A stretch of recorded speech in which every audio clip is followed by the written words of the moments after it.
Good morning, Bulls. It's Friday, November 7th. I'm Jose. And I'm Morgan. Thank you for joining us for Bullseye magazine. What's the word? Have you heard? Our student government has the latest on new events. What's the word? Have you heard? We hope everyone had a happy Halloween. For those that apply to SGA, interviews are going to be next week. Make sure you check your email for more information. Go Bulls.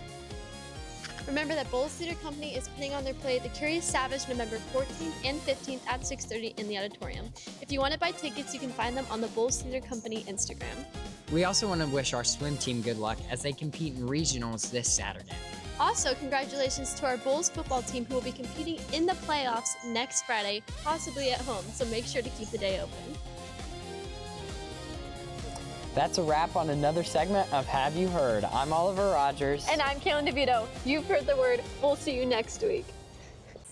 We are about to have a dramatic shift in our weather. Let's check out on our forecast. Bulls, I'm Brandon here with your parish forecast. We have a high of 83 and a low of 65 with cloudy skies. This weekend we stay in the 80s and the things get cold starting next week. We have lows on Monday hitting 40 degrees with highs in the 60s. That's all for weather. Back to you at the desk. We're heading for a deep dive in hallway hot takes. Take a look. Have you ever asked a question, gotten an answer, but still wanted to know more? Us too. Welcome to Deep Dive, where we find a question And the answer? and go on a deep dive to learn more. This week's question is, what are the origins of candy corn? Let's dive in to find out. Way back when, in the 1800s, the iconic tri-colored candy was created. The credits go to an employee at the Wonderly Candy Company in Philadelphia named George Renninger. While they were the first candy company to sell these treats, the Golet's Candy Company, now known as the Jelly Belly Candy Company, was the one that really put candy corn on the map. In 1898, Golet's marketed candy corn under the name of chicken feed. That's because before World War I, people didn't view corn as people food. Later on in the first half of the 20th century, candy corn was known as penny candy because children were able to purchase lots of this candy for cheap. Starting in the 1950s, Halloween and passing out Halloween candy became more and more popular. In fact, there was a dramatic spike in advertisement for candy corn starting in October. That's a wrap on another episode of Deep Dive. We hope you learned something new. I'm Maddie. And I'm Kylie. And happy Halloween. My name's Layla, and welcome to this week's edition of Hallway Hot Takes.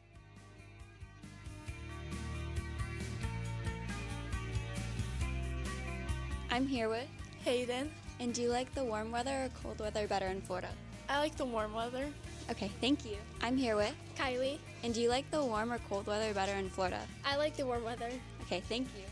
I'm here with Gavin. And do you prefer the warm or cold weather in Florida? I prefer the cold weather because I like to wear longer clothes and be able to layer my clothes. Okay, thank you. I'm here with Kelton. And do you prefer the warm or cold weather in Florida better? Cold. Okay, thank you.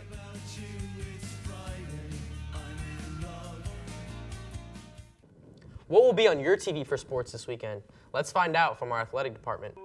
What's up, Bulls? I'm John Carter, and I'm here with Will Crivey. Let's take a look at our parish top 3 for this week. First off, we have a high school soccer game between the Ohio schools, Ottawa Hills, and MVCO. We have a great inbound kick to the teammate, fires it into the back of the net with a bicycle kick. What a goal, John. What a celebration, his teammates all around him. On to the next clip. We have the Bengals versus the Bears. Joe Flacco looking deep here, throws it to T. Higgins in the one-on-one versus Nashawn Wright and T. Higgins. T. Higgins comes down with it. What a value addition for the Bengals getting Joe Flacco. T. Higgins has been looking very, very good in the last couple games. What a great play. Joe Flacco has really shown his age is not slowing him down. He's taken this team leaps and bounds.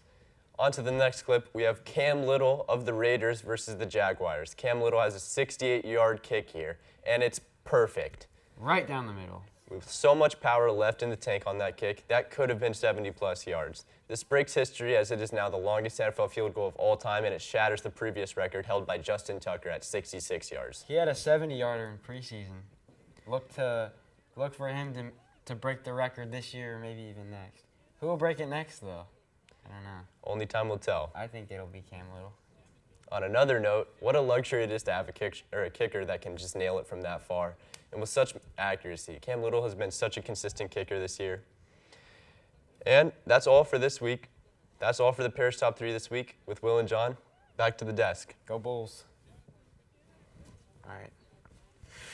What is up, Bulls? Welcome back to this week's new edition of Core Vision. I'm Jesus Piguez, and I'll be giving you the latest hits and highlights of college football. Let's go check them out. In the match between the Duke Blue Devils and the Clemson Tigers last Saturday, the Blue Devils had just made it out 46-45 after runnerback Nate Shepard made a 3-yard touchdown run with 40 seconds left on the clock, and quarterback Darian Minshaw following up with a 2-point conversion to Shamir Higgins to pull out the victory. This is the first time the Duke wins against the Clemsons in 45 years, since 1980, and their 5th straight ACC road game win. We'll watch out for more close calls like this in the future, so keep an eye open. Coming up this Friday, we got 3 matches in the late afternoon featuring the Houston Cougars against the UCF Knights, the Northwestern Wildcats against the USC Trojans, and the Tulane Green Wave against the Memphis Tigers. And of course, there are way more matches coming up this Saturday just for you to watch, so stay tuned for them. That's all for Core Vision this week. Heading over to the top 3 with Will and John. What new creature will we learn about today? JJ Powers has the animal.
That wraps it up on this Friday edition of Bullseye News. Make sure to follow us on Instagram and like our YouTube page.